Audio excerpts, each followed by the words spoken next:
Hello, sunflowers, and welcome to Good Journeys Tarot.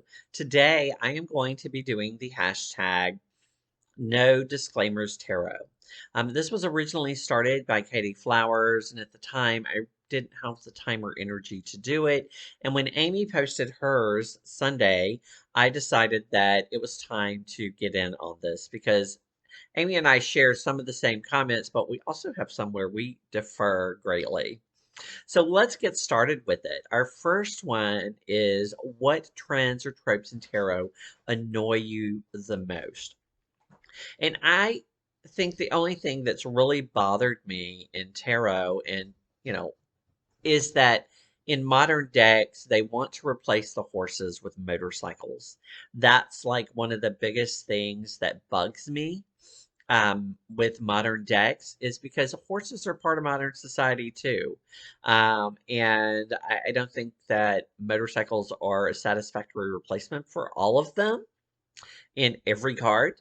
Um, and the other thing that really annoys me these days is the idea of just creating deck after deck based on pop culture.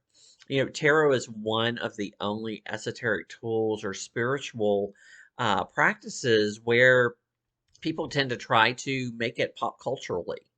And so it's kind of annoying to me. And I can understand why it being based on imagery and on cards that you would want to do that. And while I do find some of them very beautiful, like the Golden Girls. Most of them are just pip decks, and I, I I just don't get it. I feel like it's just commercialization, and they don't really add to um, tarot overall, personally.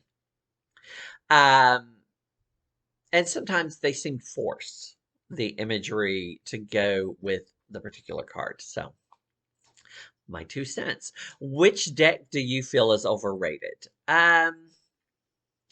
I guess the only deck that I really have thoughts about in regards to being overrated would be the um, sketchbook version of the Bonestone and Earthflash. I mean, it is on Make playing cards. It's terribly, terribly expensive for one thing.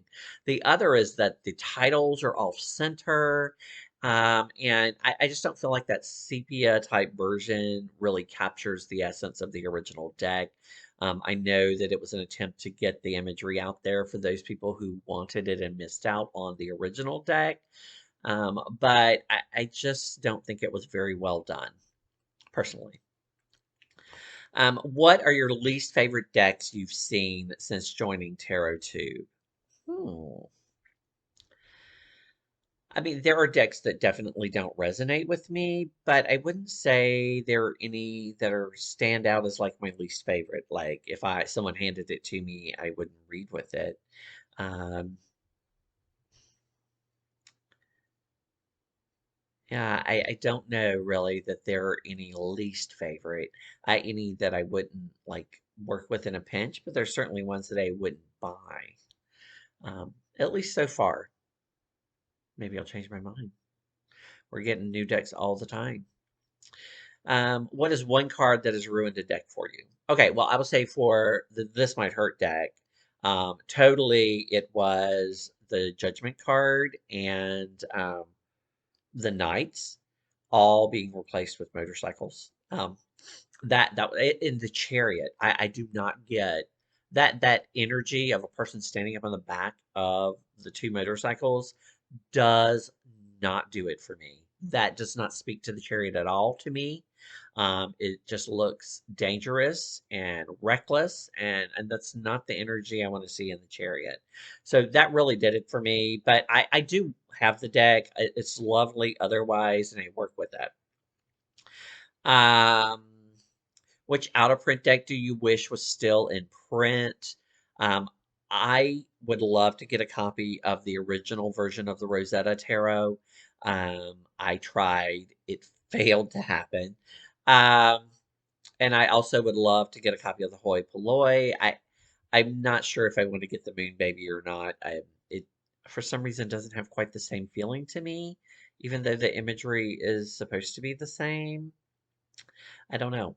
Um, So those would be the two decks. Let's see. Six. What are some of your tarot and TarotTube pet peeves? So, pet peeves. I don't know. I enjoy watching other people's videos and their style and how they do things.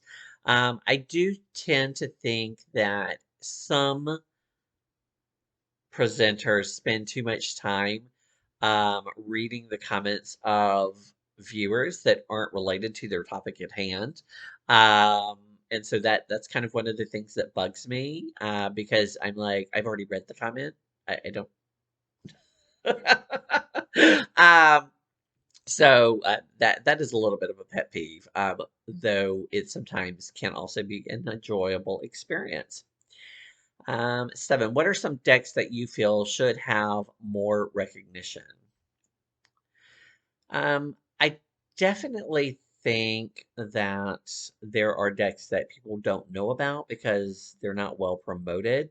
One of them is that Lightworkers deck. It's simply gorgeous. And I mean, there are some things that more advanced readers may not care for in the deck, but for beginners, I think that it's an amazing deck. And I think more people um, would probably acquire it if they knew about it, but I just don't think that it was well promoted.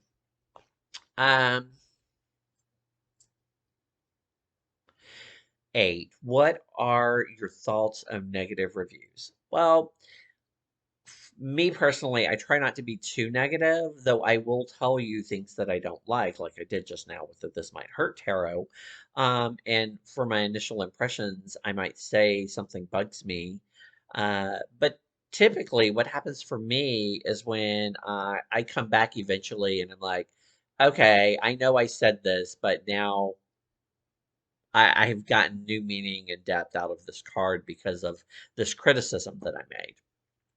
But I think there's definitely a need for people to not only speak to the positives of decks so that people know what they're getting into when they purchase them.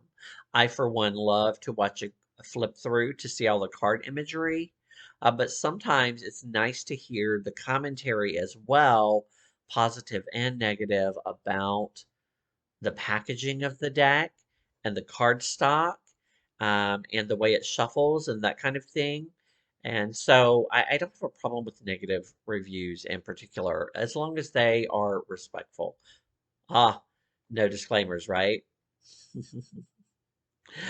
All right, everyone. Thank you for tuning in. And until next time, good journeys.